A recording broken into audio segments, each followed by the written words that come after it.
Wow, Curry is so good at throwing free throws. I wonder what the average free throw acceleration and velocity is in basketball. Huh. I should find out. The final velocity of y. So, first we have to find the max height, which is represented as h max, which the equation for that is v naught squared times sine theta squared all over 2g, which then equals 12.247 squared times sine 50.02 squared all over 2 times 9.81, which you would then get 150 times 0.6548 all over 19.62, which in total that would equal 5. And in order to solve for time, you first have to find the time from the point that it goes from your hand to the peak. So we would do that by doing equation 4, which is y minus y naught equals velocity of y times t plus 1/2 gt squared. And in the diagram, you will see the final velocity of y at the peak is 0 meters per second. So the velocity of y times t variable goes away, and the y minus y naught can be represented as h max. So to rearrange this problem, you can rearrange it as 2 times h max over g, all in a square root, which will equal time.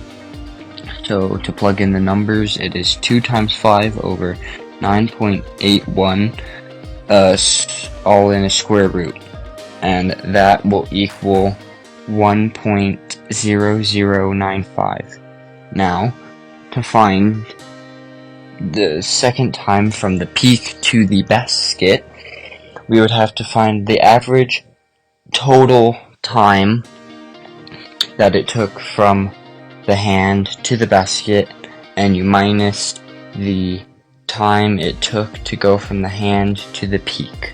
So in this case, it would be 1.5, the average total time, minus 1, which is the time it took to go from the hand to the peak, which then you would get a time of 0.5 seconds, which is the time it took from the peak to the basket. Now, we have to find the height of the in between the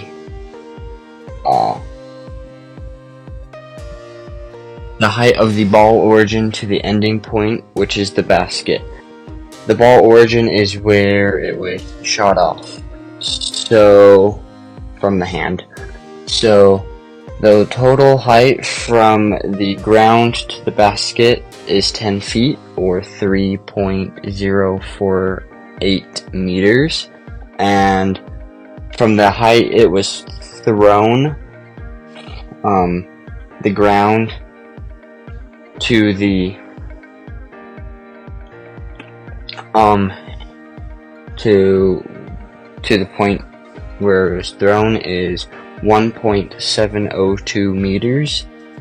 So you minus the 10 feet, so it'd be 10 feet, or 3.048 meters minus 1.702 meters, which will get you 1.346 meters. Now, to find the final velocity of y in the second part of the time where it took from the peak to the basket, that final velocity. So we could represent that as the equation v to y minus v naught y minus gt. And to find the initial velocity of y, we can do the initial velocity times sine theta. And the initial velocity, since we already found that out, is 12.247, and the sine theta, which theta is 50.02, is 0.766. So the initial velocity of y is 12.247 times 0.766, which will get you 9.38.